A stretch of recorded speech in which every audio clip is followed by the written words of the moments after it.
Deputy Mary Lou McDonald. Very brief one. Thank you, Councillor Taoiseach. The programme for government states that you will end the need for rough sleeping by providing a high level of funding for homeless services and support emergency beds and accommodation options.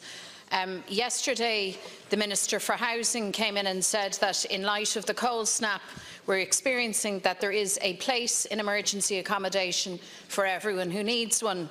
I want therefore to bring to your attention some information that came my way from Inner City Helping Homeless, who report that outreach volunteers found that there were no beds available by 11:30 last night for people who wanted them, and that 86 people slept rough in Dublin last night. Not alone that, but people have contacted my office this morning to say that those who were in hostels last night were turfed out first thing this morning into the cold and are now sitting around in tents near Houston Station. So I'm sure you'll agree that this is unacceptable. And can you move immediately to ensure that there are actually beds available for those who need it, and that those who need that accommodation aren't turfed out at first light into freezing conditions? Minister Murphy. Thank you, Councillor, and thank you, Deputy, for the question. I think we do have to be careful in addressing this situation at the moment with the cold weather initiative that is in place, that we make sure that the information that we are getting is accurate.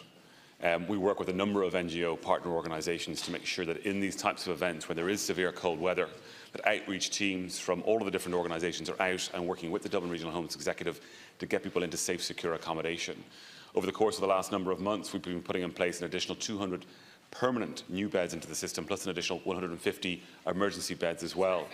And the outreach teams are out to get people into accommodation, and no one will be turned away. And also, when we have the cold weather initiative in place, people aren't just being turfed out onto the street. We have to be mindful of the fact that it's a very cold period, and we have to make sure that people are being protected in that period, and we do that with our partner organisations in the NGO sectors. The cold weather initiative will remain in place while we are going through this cold snap.